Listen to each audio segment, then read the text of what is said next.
شهر رمضان الذي أنزل فيه القرآن. یہ فرمائیے کہ ہم رمضان کریم میں جو ہمارے درمیان رنجشیں اور تلخیاں پیدا ہو گئی ہیں ان کو کس طرح سے ختم کر سکتے ہیں؟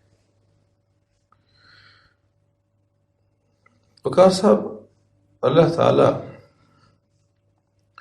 نے لوگوں کو معاف کرنے اور معافی مانگنے کے بہت طریقے، بہت ان کو موقع دینے ہوتے. اللہ تعالیٰ غفور رحیم ہے، اس کے سوا کون گناہ معاف کر سکتا؟ بے شک.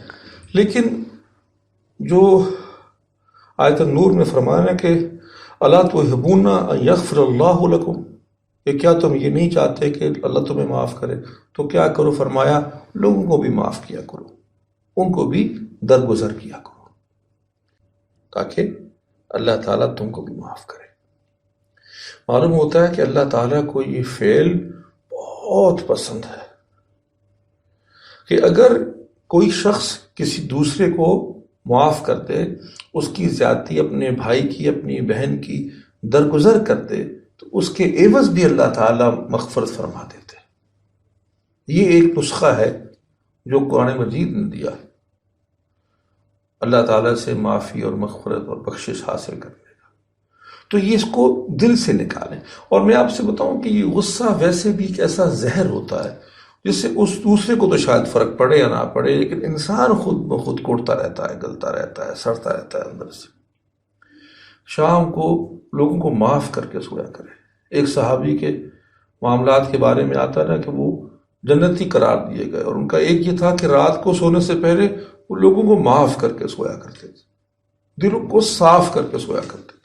وہ دل کو خود بھی صاف رکھیں. آپ خود سوچئے اگر ہر وقت غصہ اور کدورت اور یہ دل میں رہے گی تو کیا دن میں آدمی کام کرے گا؟ کیا پازیٹیوٹی لائف میں آ سکتی ہے؟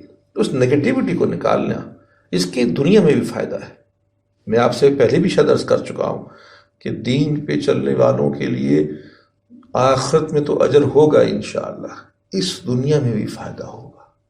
یہ وہ فائدہ فوراً مل جاتا ہے اللہ کی مغفرت کے ساتھ ساتھ کہ انسان کے اندر نگیٹیوٹی ختم ہو جاتی ہے.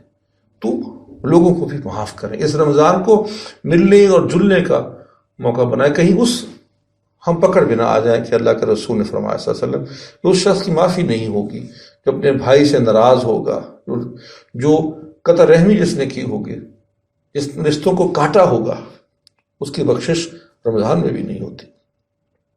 تو یہ جو رشتے کٹے ہوئے ہیں، کہیں ناراضگی ہے، کہیں، اس کو معاف کروائیں، اس کی دوستی کریں، یہ دلوں سے نکالیں.